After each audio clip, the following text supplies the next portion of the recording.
लोग कहते हैं मरने के बाद भगवान से मिलेंगे। लोग कहते हैं मरने के बाद भगवान से मिलेंगे। अब इन्हें कौन समझाए कि बिना पढ़े तो प्राइवेट नौकरी भी नहीं मिलती और ये बिना भक्ति किए भगवान से मिलेंगे। राधे राधे, जय श्री कृष्णा। कैसे हो आप? आशा है बहुत अच्छे होंगे। हमारे चैनल मन मंदिर सनातनी में आपका स्वागत है। आज बात कर रहे हैं पुरुषोत्तम मास अधिक मास के 23वें अध्याय की। चलते हैं कथा की ओर। चैनल को सब्सक्राइब करें, लाइक करें, शेयर करें ताकि इसका आनंद दूसरों को भी मिले, इसका लाभ दूसरों को भी मिले। अधिक मास का 23वां अध्याय। महाराज दृढ़धन्वा ने महर्षि वाल्मीकि से विनय पूर्वक कहा, हे मुनिश्रेष्ठ, पुरुषोत्तम मास में दीपदान का क्या फल है? मुझे बताने की कृपा कीजिए। महर्षि वाल्मीकि जी बोले, हे राजन, दीपदान की इस पापनाशनी कथा को सुनने से 5 प्रकार के पाप दूर हो जाते हैं, अतः आप इसे ध्यान पूर्वक सुनो। सौभाग्य नगर में सत्यवक्ता, अत्यंत बुद्धिमान और पराक्रमी चित्रबाहु नाम के एक प्रसिद्ध राजा हुए हैं।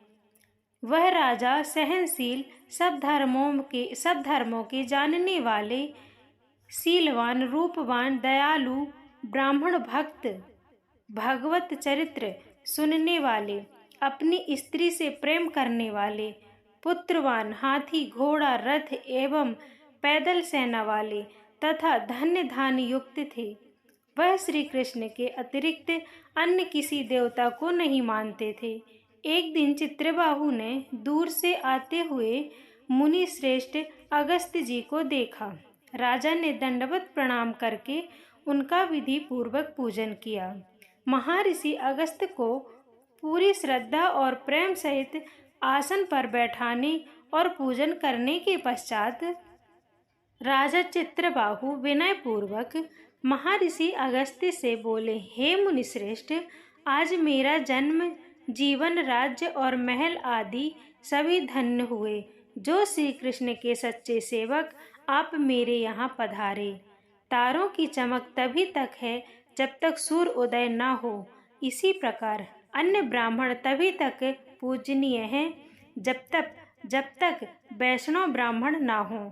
अगस्त्य जी बोले, हे चित्रबाहु, तुम धन्य हो तथा तुम्हारी प्रजा धन्य है, जो तुम सरीखे वैष्णव राजा से रक्षित है। उस राज्य में न रहे जहाँ वैष्णव राजा ना हो। सुने, वन में रहना अच्छा है किंतु अवैष्णव राज्य में रहना अच्छा नहीं। भले आदमी उसे ही राजा कहते हैं जो श्री कृष्ण के चरण का आश्रय हो। उसके ही राज्य में प्रजाजन सुखी रहते हैं। हे राजन, आज मेरे नेत्र सफल हुए जो तुमको देख, तथा वाणी सफल हुई जो तुम्हारे साथ बातचीत की। इस राज्य का आप पालन करिए, यह मेरी आज्ञा है। अब मैं जाता हूँ। श्री नारायण आगे बोले। इस प्रकार कहकर जब अगस्त्य ऋषि जाने को तत्पर होने लगे, तब राजा चित्रबाहु की ईश्वर भक्ति और पतिव्रता रानी चंद्रकला ने आकर उन्हें भक्ति पूर्वक प्रणाम किया। अगस्त्य जी बोले, अटल सौभाग्यवती रहो और कृष्ण भक्ति तथा पति सेवा में तुम्हारी प्रति इसी प्रकार बनी रहे। जब महर्षि अगस्त्य जी यह आशीर्वाद दे रहे थे, महाराज चित्रबाहु सिर झुकाकर और हाथ जोड़कर बोले, मेरे पास अटूट संपत्ति, अकंटक राज्य, पतिव्रता, आज्ञाकारिणी पत्नी आदि सब सुख किस पुण्य से प्राप्त हुए? श्री नारायण बोले, हे राजा, जब राजा ने इस प्रकार मुनि से निवेदन किया, तब महर्षि अगस्त्य जी ने एकाग्र मन से ध्यान करके देखने के बाद राजा को उसके पूर्व जन्म की कथा सुनाई। महर्षि अगस्त्य जी ने राजा से कहा, हे राजन, मैंने तुम्हारे पूर्व जन्म का सब चरित्र जान लिया है। वह सब इतिहास तुमसे कहता हूँ, ध्यान पूर्वक सुनो। अपने पूर्व जन्म में तुम चमत्कार नामक नगर में शूद्र जाति में मणिग्रीव नाम से प्रसिद्ध थे और जीव हिंसा करने में लगे रहते थे। नास्तिक दुष्ट स्वभाव, पराई स्त्रियों को छीनना, किए हुए उपकार को न मानने वाले, शिष्टाचार से रहित तुम स्वभाव से ही थे। इस समय जो तुम्हारी नारी है वह पूर्व जन्म में मन, वचन और कर्म से पति परायणा तुम्हारी स्त्री थी। पाप कर्म के कारण तुम भाई बंधुओं ने जाति से अलग कर दिया। तुम्हें भाई बंधुओं ने जाति से अलग कर दिया। राजा ने भी तुम्हारे अपराधों के कारण तुम्हारा धन छीन लिया और बाकी धन बचा वह जाति के भाइयों ने छीन लिया। इस प्रकार धन नष्ट होने पर तुम्हारी पुनः बहुत से धन पाने की इच्छा हुई। धन नाश होने पर भी इस सती स्त्री ने तुमको नहीं छोड़ा, परंतु अन्य जनों के तिरस्कार होने के कारण तुम नगर छोड़कर वन में जीवों को मारकर अपना निर्वाह करने लगे थे। अगस्त्य जी ने आगे कहा, हे राजन, उस जन्म में तुम शिकारी मणिग्रीव के रूप में जैसे तैसे गुजारा कर रहे थे।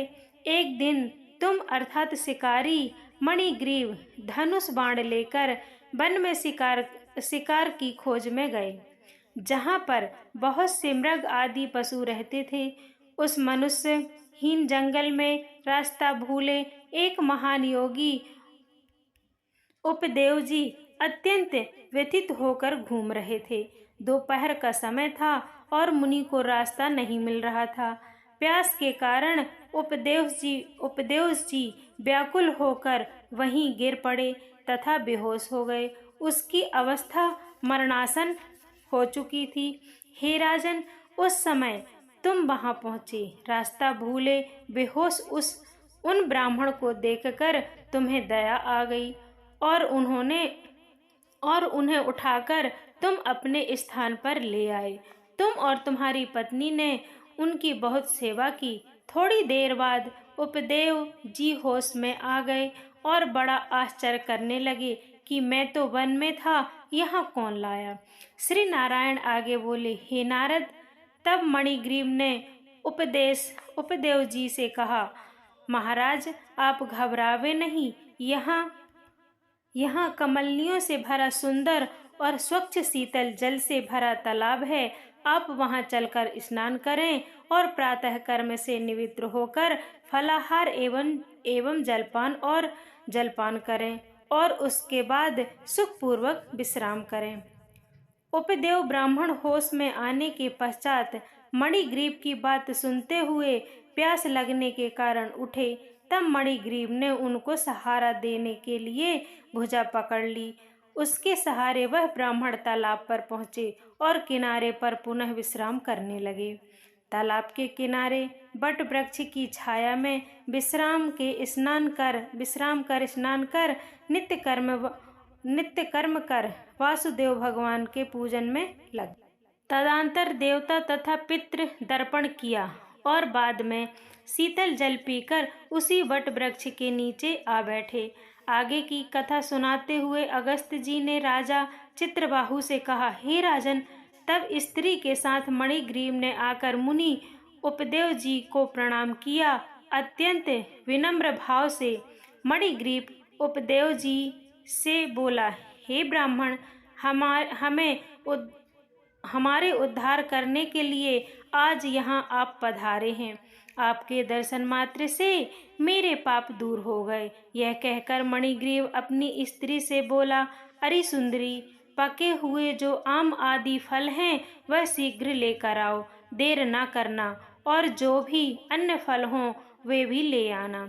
इस प्रकार अपने स्वामी के वचन सुन वह पतिव्रता शीघ्र ही उठकर अपनी झोपड़ी से कंदमूल आदि ले आई और ब्राह्मण के सम्मुख रख दिए। मणिग्रीव बोला, हे श्रेष्ठ मुनि जी, इन फलों को स्वीकार करके हम दोनों पर कृपा करें, हमें कृतार्थ करें। उपदेव जी बोले, हे भले आदमी, मैं तुमको नहीं जानता, तुम कौन हो, अपना परिचय दीजिए। मणिग्रीव बोला, ब्राह्मण श्रेष्ठ, मैं एक शूद्र हूँ। मणिग्रीव मेरा नाम है। मैं अपनी जाति भाइयों ने मेरा त्याग किया है। इस प्रकार उसके वचन सुनकर ब्राह्मण ने फलाहार कर लिया। उस समय मणिग्रीव तथा उसकी पत्नी भांति भांति से उनकी सेवा करते रहे। जब जलपान करके उपदेव जी सुखपूर्वक बैठ गए, तब मणिग्रीव ने उनके चरण गोद में रखकर दबाना तथा उनकी पत्नी ने हवा करना प्रारंभ कर दिया।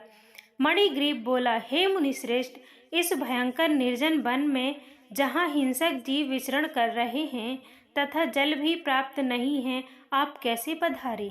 उपदेव जी बोले, महाभाग, मैं ब्राह्मण हूँ। प्रयागराज जाते हुए इस दारुण वन में आकर रास्ता भूल गया था। मैं थक गया था, प्यास बड़े जोर से लगी थी और मैं मरणासन था। तभी तुमने मुझे जीवन दान दिया। हे मणिग्रीव, तुम दोनों स्त्री पुरुष ने इस घोर वन में वास क्यों लिया है, यह तो मुझे बता दो। कदाचित मैं तुम्हारे किसी दुख को दूर कर सकूं।